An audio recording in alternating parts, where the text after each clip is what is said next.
c'est un djinn qui est très très têtu.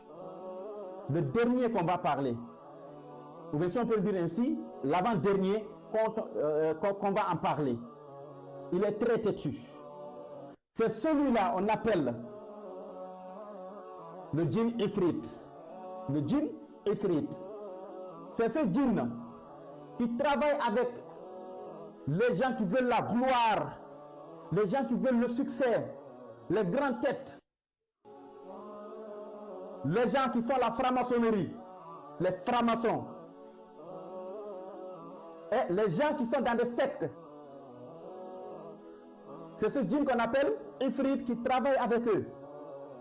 Lui, il a contact direct avec Shaitan, avec Iblis. Parce que c'est un des descendants d'Iblis. Iblis, il a couché avec d'autres qualités de djinn. Il a eu un enfant, on l'appelle Ifrit. Le Ifrit, tous ceux qui font des sacrifices humains, des sacrifices de bébés, des sacrifices d'albinos, ceux qui sont dans la musique, ceux qui sont dans la politique, ceux qui sont des grands artistes, qui veulent avoir le succès à travers le monde entier, ils travaillent directement avec cette qualité de djinn qu'on l'appelle Ifrit. Le Ifrit, s'il suit ton enfant, s'il te suit, tu as un problème. Mais Allah, il est plus fort que tout ça. Allah, il dit dans le Coran, wa qala ifritun min al-jinn ana atika bihi qabla an taquma min maqamika. Au temps de Suleiman alayhi salam, il y a un djinn qu'on appelle Ifrit. Donc ce djinn-là, lorsque Suleiman alayhi salam, il voulait prendre le trône de Belqis, il a demandé à l'assemblée, qui peut m'envoyer ce trône-là? Ce djinn, il s'est levé, il dit, Allah dit, wa qala ifritun min al-jinn. Il y a un djinn qu'on appelle Ifrit, il a dit, ana atika bihi, le trône de Belqis, je peux te l'apporter. Avant que tu ne te lèves, je peux t'apporter son trône. Et ce djinn-là, ils sont très rapides. Il peut quitter ici, il peut quitter ici au Sénégal. Il va en France, en un clin d'œil. Il est déjà arrivé en France. Il revient avec les informations d'une personne qui est là-bas en France, mais il ne peut pas te dire comment toi tu dois rejoindre la personne, parce que le chemin qu'il a parcouru n'existe pas dans notre monde. C'est ceux-là, on l'appelle Ifrit.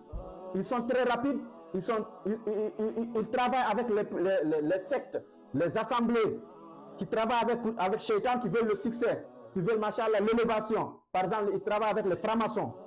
Lui, il travaille directement avec les francs-maçons. Il travaille avec ceux qui vendent leur âme au diable. Il travaille avec eux.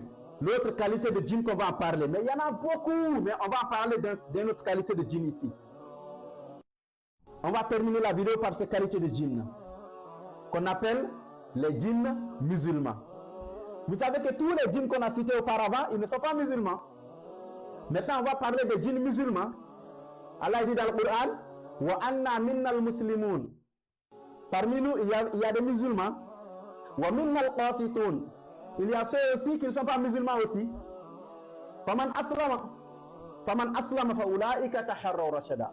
Ceux qui deviennent musulmans, ceux qui sont musulmans parmi nous, ceux-là, ils sont dans la droiture, dans la bonne voie.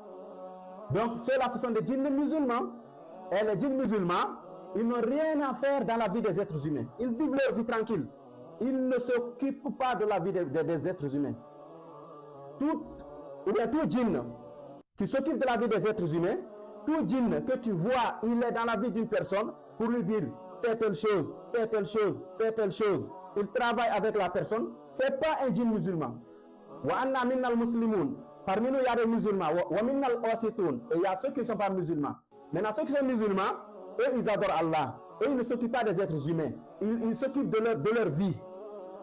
Wa minnal qasitun. Et ceux qui ne sont pas musulmans, c'est eux maintenant qui travaillent avec les sorciers, qui suivent les gens pour les faire des crises, qui suivent les gens pour les faire des blocages, qui suivent les gens pour les faire des rêves érotiques ou bien des rêves, des cauchemars, qui suivent des gens pour les faire des états mentaux anormaux, qui suivent des gens pour les faire, machallah, ce qu'on appelle ici, des blocages au niveau des études, au niveau du travail, au niveau du mariage.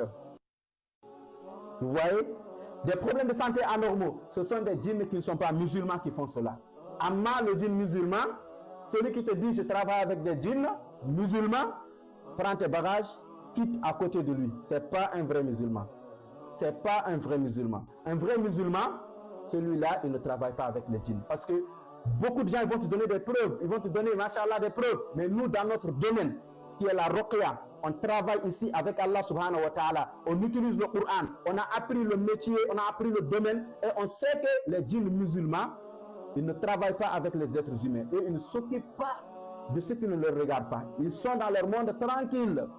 C'est ceux qui veulent vous amener en enfer, c'est ceux-là qui travaillent avec vous. C'est votre frère Oussaz Zakaria, PDG de la maison Ruqya Faqirullah. Wassalamu alaikum wa rahmatullah wa barakatuhu.